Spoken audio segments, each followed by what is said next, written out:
Hey guys, I hope you were doing well. Today I have a book haul to share with you. I think my last haul was back in summer, so this is pretty much everything I have acquired since then.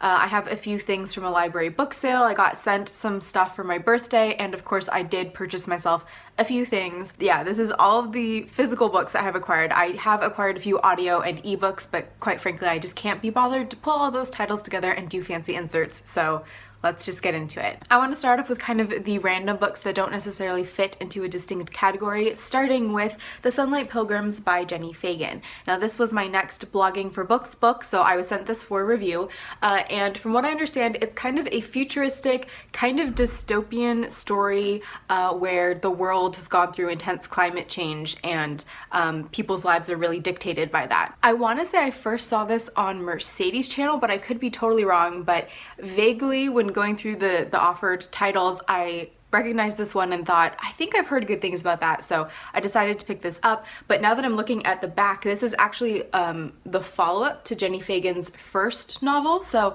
I don't know if that is going to affect my enjoyment of it at all, but if you have read either of Jenny Fagan's works, what do you think? Do I need to read the first book? Then if you saw my Willoughby book club unboxing, you know that I was sent The Sailor Who Fell from Grace with the Sea by Yukio Mishima.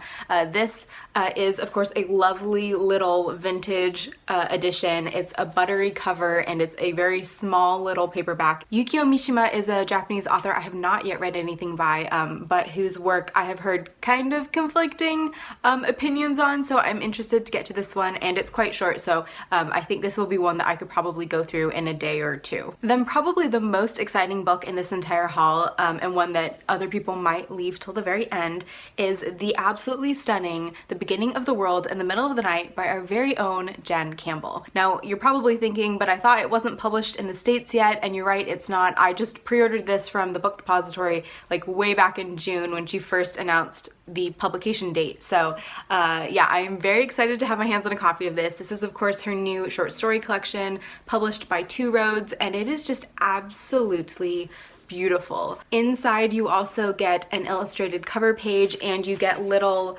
let me see if I can find one, little illustrations at the beginning of each story. So overall it's just absolutely beautiful, and I cannot wait to dive into this one. Then it was my birthday in September, and I was lucky enough to receive some books from friends and family, and of course bought myself a few things. So first of all, I bought The Passing Bells and Circles of Time, both by Philip Rock. These are the first two books in a trilogy that is set during World War I, and from what I understand follows two different families from an English estate, one young man from upstairs, one young man from downstairs, who both get pulled into fighting in the war, and it just kind of explores their role in the war, and I think how that affects everybody else around them. I will give these a go, and then if I like it, hopefully I will be able to find the third book in the same edition, because we all know how annoying that is when your you know, series editions don't match. Another book I bought myself was Shanghai Girls by Lisa C, and from what I understand this is the first book in her kind of Shanghai Girls series. I'm not clear how many books are in this series, but I do know that there are several that follow this one. I've actually never read Lisa C before,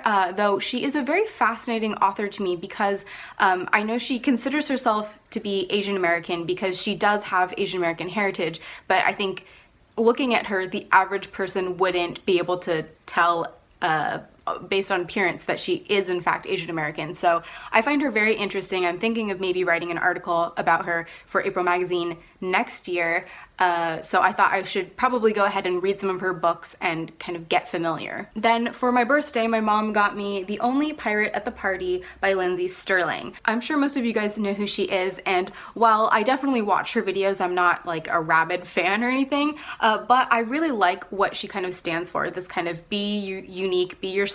I really like that about her. So I was talking about her with my mom, and then my mom saw this and thought I might enjoy it. Then a few days after my birthday, I received a large Amazon box in the mail and thought, what the heck is that? I didn't order anything. And it turned out that my best friend had sent me Lonesome Dove by Larry McMurtry. Apparently this has been one of her favorite recent reads, so that alone makes me want to read it.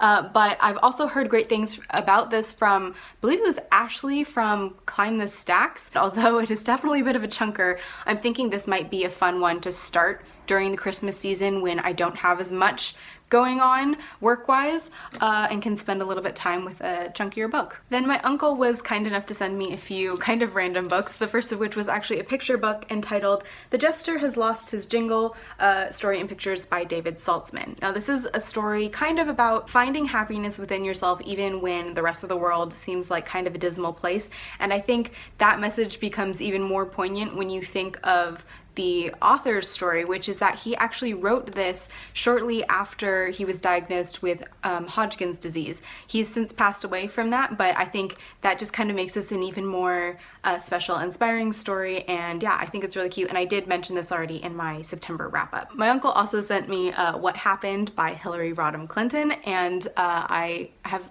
also mentioned this previously. This was on my nonfiction November TBR. Then my library had a used book sale a couple of weeks ago, and of course I couldn't resist going. So I have a pretty tailored selection here. Like you guys know, I love going to book sales, but I try and be really specific with what I pick up. I'm gonna go through these relatively quickly because obviously I haven't read them yet. I don't know a ton about them. The first two I want to start with are both kind of war related. The first of which is 3-Day Road by Joseph Boyden. This is set post World War I, and it follows a native couple, the man of which has just returned from World War I and is kind of suffering from PTSD, but of course is not getting as much help as maybe a white soldier would have gotten. It seems like it'll be a really interesting spin on the World War I novel, and definitely is not like something I've ever read before, so I'm looking forward to that one. The other war-related novel I have here is A Separate Peace by John Knowles, which is set in a boarding school in New England during World War II. And according to the back here is a quote, undisputed American classic. Well, the back says that, but I don't really know anything about it. Then I have quite a few books here by Asian female authors, because that is always something I keep my eyes out for in any used book situation. The first one I have here is Genji Monogatari by Murasaki Shikibu, which is obviously the tale of Genji. This one is translated by Kensho Suematsu, and this, I believe, is widely considered the first Japanese novel. I don't know if it's considered the first novel proper, but yeah, very lucky to find a copy of this because I never see anything like this at used book sales. Then I have Free Food for Millionaires by Min Jin Lee. Min Jin Lee is actually well known right now for her novel Pachinko, which is getting fab reviews from everyone, but this was one of her earlier novels, so was really pleasantly surprised to find this. I found another Lisa C novel, which is of course The Snowflower and the Secret Fan. This is probably one of her more well-known books, but again, I have never read it, and I actually don't know a ton about it. And then I also found Bone, a novel by Fei Mian Ing. Now this one really caught my eye because it is set in the Chinatown of San Francisco, which is actually where my grandparents grew up. It's where my dad was born, and so I don't know, I think this will be a really interesting one. I was also lucky enough to find a copy of The Kitchen God's Wife by Amy Tan in really good condition, so I grabbed this one up. And then lastly, I have a few random books. First of all, I have here Bridget Jones' Diary by Helen Fielding. If you are like me and you are an avid fan of Lena from Just Kiss My Frog, you will have heard a lot about this, but I actually haven't read it. So I'm interested to see how this compares to the film, which I have seen several times. And then the last very random book that I got here is The Outcasts of Heaven Belt by Joan D. Vinge, I guess. Basically, I picked this one up because my brother is into quirky like 80s sci-fi covers, and I don't know if he's actually gonna read this, but I thought this might be a fun one to give him. So those were all of the books that I have acquired over the past several months, and no, I'm not gonna attempt to hold them all up because last time I did that I actually almost knocked over the tripod. But for now, that is all I have to say in this video, so thank you guys so much for watching. Sorry I'm a little bit all over the place. I hope you're having a fantastic day, and I will see you next time. Bye!